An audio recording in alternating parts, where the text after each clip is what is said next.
Hello বন্ধুরা, Mala's gardening হ্যাভেনে আপনাদের সকলকে অনেক অনেক স্বাগত। আশা করি আপনারা সবাই অনেক ভালো আছেন। আমিও অনেক ভালো আছি, সাথে বাগানের নিত্য কাজে ব্যস্ত আছি। বন্ধুরা, আজকের ভিডিওতে আমরা আলোচনা করব সবেদা গাছের বিষয়ে। ছাদ বাগানে সবেদা গাছ কিন্তু আপনারা খুবই সহজে করতে পারেন। তো সবেদা গাছ লাগাবার জন্য কী ধরনের মাটি তৈরি করবেন, কিভাবে রোগ পোকামাকড়ের হাত থেকে গাছকে রক্ষা করবেন, আর সবথেকে বড় সমস্যা হয় সবেদা গাছে ফুল তো আসে কিন্তু ফুল প্রচুর পরিমাণে ঝরে যায়। ফুল ঝরার হাত থেকে কিভাবে গাছকে বাঁচাবেন, আর তারপরে ফলের সাইজ যাতে বড় হয় তো সেটা কিভাবে করবেন, আর কিভাবে সম্পূর্ণ পরিচর্যা সবেদা গাছের করবেন, সেটাই আজকের ভিডিওতে আলোচনা করব। এই যে সবেদা গাছটা দেখতে পাচ্ছেন, এটি গোল প্রজাতির সবেদা গাছ। এটি আমার ছাদে রয়েছে আর একটা বড় গামলার মধ্যে বসানো রয়েছে। গাছটার গ্রোথ খুবই ভালো, আর প্রত্যেকটা ডগাতেই দেখুন সবেদা রয়েছে। আর সবেদার সাইজগুলো কিন্তু ছোট নয়, যথেষ্ট বড় সাইজের সবেদা। তো এগুলো যখন গাছে পাকে তখন দুর্ভাগ্যের বিষয় এত কাঠবিড়ালি আছে বাড়িতে যে তারাই এসে খেয়ে যায়। তো আজকে এখান থেকে সবেদা যেগুলো বড় হয়ে গেছে সেগুলোকে হারভেস্টিংও করে নেব। তো দেখুন সবেদাগুলো কতখানি বড় সাইজের হয়েছে। এই সবেদাগুলোকে তুলে নিয়ে ঘরে 2-3 দিন রেখে দিলে তখনই কিন্তু একেবারেই পেকে যাবে। আর এই দেখুন এদিকেও একটা সবেদা রয়েছে। তো চলুন সবার প্রথমে আপনাদেরকে বলে দিই যে কিভাবে সবেদা গাছের জন্য মাটি তৈরি করবেন। যে কোনো গাছের জন্য যে মাটি তৈরি করেন তেমনই কিন্তু ফলের গাছের মাটি হলো 40% মাটির সাথে 40% হচ্ছে আপনারা মিশাবেন যে কোনো ধরনের সার, গোবর সার, কম্পোস্ট বা ভার্মি কম্পোস্ট। আর 20% স্যান্ড বা বালি আপনারা মিশিয়ে নিতে পারেন। আর বালির পরিবর্তে আপনারা খড়, কোকোপিটও মিশাতে পারেন। এই একই পদ্ধতিতে আপনারা কিন্তু যে কোনো ফলের গাছ বাগানে লাগাতে পারেন। তো দেখুন এই গাছটা বসিয়েছি 2 বছর হয়ে গেল। আর এটা হচ্ছে 12 মাসি সবেদা, সারা বছরই এই গাছে সবেদা থাকে। আর যতটা না আমরা খাই তার থেকেও বেশি ওই কাঠবিড়ালি এসে খেয়ে যায়। সবেদা গাছে খুব বেশি পোকামাকড়ের আক্রমণ হয় না, তবে এক ধরনের পোকা আছে যে পোকাটা আক্রমণ করলে তারা আক্রমণ করে একদম যেখানে ডগা। আর সবেদা গাছের ডগাতে কিন্তু ফুল আসে, তো সেই ফুলই ফলে রূপান্তরিত হয়। আর যখন পোকার আক্রমণ হয় তখন কিন্তু ফুলগুলো সব ঝরে যায়। তো সেই পোকার হাত থেকে গাছকে বাঁচাবার জন্য আপনারা মাসে একবার সবেদা গাছে নিম অয়েল স্প্রে করতে পারেন। নিম অয়েল কিন্তু খুবই সহজে বাজারে পাওয়া যায়। তো আপনারা 1 লিটার জলের মধ্যে 5 ml নিম অয়েল ভালোভাবে মিশিয়ে নিয়ে যদি সন্ধ্যার সময় গাছে স্প্রে করে দেন তাহলে কিন্তু ওই পোকার আক্রমণটা আর কিন্তু হবে না।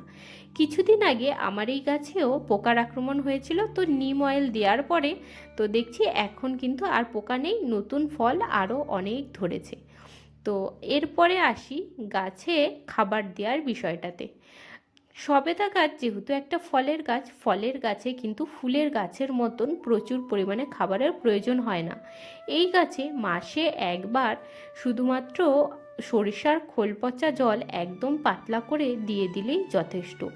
আর 6 মাসে একবার 2-4 মুঠো কম্পোস্ট, ভার্মি কম্পোস্ট বা সবজির খোসা দিয়ে তৈরি করা সার আপনারা গাছের গোড়ায় দিয়ে দিতে পারেন। গোবর সারও এর পরিবর্তে আপনারা ব্যবহার করতে পারেন। 2 মুঠো গোবর সার 6 মাসে একবার দিলেই ব্যাস গাছের জন্য যথেষ্ট। অতিরিক্ত পরিমাণে জল সবেদা গাছে কখনোই দেবেন না। যখন গোড়ার মাটি একদম শুকিয়ে যাবে তখনই কিন্তু গাছের গোড়ায় জল দেবেন। তো দেখুন এই 5টা সবেদা আজকে আমি এখান থেকে হারভেস্ট করে নিলাম। আর এগুলো দেখুন সাইজটাও যথেষ্ট বড় হয়েছে। তো সবেদা গাছ তো গেল, এইদিকে দেখুন প্রচুর পরিমাণে উচ্ছের চারা গাছ বাগানে হয়েছে। তো মাটি রেডি করা রয়েছে, ভাবছি 2-3টে উচ্ছের চারা আজকে মাটির মধ্যে বসিয়ে নিই। এগুলো কিন্তু বাড়িতে খাওয়ার জন্য যে উচ্ছে নিয়ে আসা হয় সেই উচ্ছের দানা পড়েই হয়েছে। তো কয়েকটা গাছ এর আগেও আমি বসিয়েছিলাম কিন্তু সেগুলো শুকিয়ে গেছে না মরে গেছে, আর একটা বেঁচে আছে। তো এই গাছগুলো যেহেতু বড় হয়েছে সেহেতু এই জমিটার মাটিটাও কিছুদিন আগে রেডি করেছি। এখানেই ভাবছি 3টে উচ্ছে গাছ লাগিয়ে দিই। আর ওই পিছনের দিকে দেখুন আরও একটি উচ্ছে গাছ এটা বার হয়েছে মাটি থেকে। এই দেখুন একটুখানি গর্ত করে আলতো করে তার মধ্যে বসিয়ে দেব গাছ চারাগুলোকে। আগের বছর এই মাটিতে ঠিক এই জায়গাতেই 3টে উচ্ছের গাছ হয়েছিল, আর সেই গাছে এত পরিমাণে উচ্ছে হয়েছে যে প্রচুর পরিমাণে উচ্ছে আমরা বাড়িতে খেয়েছি আর বাজার থেকে কিনতে হয়নি। তো এবারও ভাবছি যে এই গরমেও যাতে উচ্ছের জন্য বাজারে না যেতে হয়। আর আমাদের বাড়িতে প্রচুর পরিমাণে উচ্ছে খাওয়া হয়, তো তার জন্য আমার গাছ একটুখানি বেশি পরিমাণে হলেই সুবিধা হয়। তো তার জন্যই দেখুন বেশ অনেকগুলো উচ্ছে গাছই আমি এখানে লাগাবো বলে ভেবে রেখেছি। এই দিকটায় উচ্ছে গাছ হবে, আর পিছনের দিকে রয়েছে লাউ গাছ, আর এই সামনের দিকে একটা লাগিয়েছি কুমড়োর গাছ। তো এই গাছগুলো বড় হবে ততদিনে কিন্তু এই পুরো জমিটা আবার সবুজ হয়ে উঠবে। কিছুদিন আগেই এই জমির মাটিটা একদমই খুঁড়ে রেডি করেছি, সেই ভিডিওটা তো আপলোড করা রয়েছে, আপনারা চাইলে গিয়ে দেখে নিতে পারেন। তো বেশ কিছু ফুল শীতের গাছ আস্তে আস্তে মরতে শুরু করেছে। তো এখন থেকেই শুরু করে দিতে হবে শীতের ফুল গাছের জন্য দানা সংগ্রহ করা। এটি একটি সিলোসিয়া ফুলের গাছ। এটি আমি তো হাইব্রিড ভ্যারাইটির কিনতে গেছিলাম, কিন্তু দোকানদার কোনোভাবে আমাকে দেশি ভ্যারাইটির গাছ দিয়ে দিয়েছে। আর গাছটা খুব একটা বড়ও হয়নি, তবে দেখলাম দানা তৈরি হয়েছে। তো এই দানাটাকেই সংগ্রহ করে রাখবো সামনের বছরের জন্য, তাহলে আমাকে আর সামনের বছর নতুন চারা কিনতে হবে না, এখান থেকে এই দানাগুলোকে ছড়িয়ে চারা তৈরি করে নিতে পারবো। এটি হচ্ছে ভারবেনা ফুলের গাছ। গাছটি দেখুন একদমই শেষের মুখে, আর এখন প্রত্যেকটা ফুল থেকেই দানা তৈরি হচ্ছে। তো এখান থেকে কিছু পরিমাণে দানা আমি সংগ্রহ করে নেব সামনের বছরের জন্য। ভারবেনা কিন্তু শীতের একটা খুবই সুন্দর ফুল, দেখতেও অসম্ভব সুন্দর হয়, আর গাছটাও পুরো ঝোপালো হয়, আর পাতার যে আকারটা একদমই আনকমন আর খুবই সুন্দর লাগে গাছটা। আর ফুল তো এখনও ফুটছে একটা দুটো করে, কিন্তু অনেকই কমে গেছে। সিজনে যখন ফুল ফুটেছিল তখন গাছটা পুরো সবুজ হয়েছিল। তো যাই হোক, এখন তো অন্য ফুল গাছের সিজন আসছে, আর ভিডিওতে এর আগে আপনাদেরকে দেখিয়েছি গাঁদা ফুলের গাছ, জিনিয়া, জবা, এই সমস্ত গাছের প্রিপারেশন এখন চলছে। আর এটি হচ্ছে ন্যাস্টারডিয়াম ফুলের গাছ।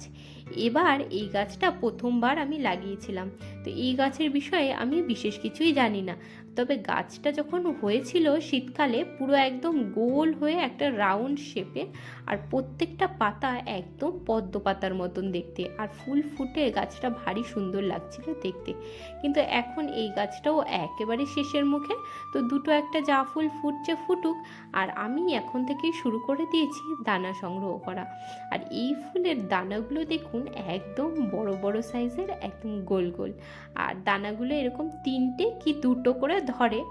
আর দানাগুলো যখন পোক্ত হয়ে যায় তখন জাস্ট আপনি যখন টাচ করবেন আপনি বোটা থেকে ছাড়িয়ে চলে আসবে আপনার হাতে। এবার একে নিয়ে গিয়ে কিছুদিন রোদ্দুরে রেখে দেব, তারপরে একে রেখে দেব একদম মানে কাগজে মুড়ে নাম লিখে একটা কৌটোতে ভরে রেখে দেব। এই দেখুন একদম বড় বড় সাইজের গোল গোল দানা। এই গাছটা সামনের বছর আমার 5-6টা করবার ইচ্ছা আছে, কারণ ফুলটা আমার কিন্তু ভারী পছন্দ হয়েছে এই গাছের। আর ফুলের রঙটা একদম হলুদ অরেঞ্জ মিশানো, একটা খুবই সুন্দর, একদম সূর্যের আভার মতন। আর এই সিলোসিয়ার দানা দেখলাম একদম লাল শাকের দানার মতন কালো কালো ছোট ছোট। আর এই যে ভারবেনার দানাগুলো একটু লম্বা লম্বা, ওই শুকনো ডাল যেমন হয় ডালপালা তেমন ঘাসের ডালের মতন। যাই হোক, এক একটা দানা এক এক প্রকারের দেখতে। এগুলোকে 2 দিন রোদ্দুরে শুকিয়ে নিয়ে রেখে দেবো সামনের বছরে এখান থেকেই গাছ চারা তৈরি করবার জন্য। সামনের বছর আমাকে আর এগুলোর চারা কিনতে হবে না, এখান থেকেই আমি কিন্তু অনেক গাছ তৈরি করে নিতে পারবো। তো বন্ধুরা, আজকের ভিডিওটা আমি এখানেই শেষ করছি। আপনাদের সাথে দেখা হচ্ছে আবার পরের ভিডিওতে। আপনারা সবাই ভালো থাকবেন, সুস্থ থাকবেন, আর প্রত্যেক দিন নিত্য নতুন গাছ লাগাতে থাকবেন। আর ভিডিওটি যদি ভালো লাগে চ্যানেলটিকে সাবস্ক্রাইব করে আমার পাশে থাকবেন। আর যদি গার্ডেনিংয়ের বিষয়ে কোনো প্রশ্ন থাকে তাহলে অবশ্যই কমেন্ট করবেন। আর আমার ভিডিও কেমন লাগছে আপনাদের সেটাও কমেন্টে জানাতে একদমই ভুলবেন না। আজকের মতন এইটুকুই, টাটা বন্ধুরা।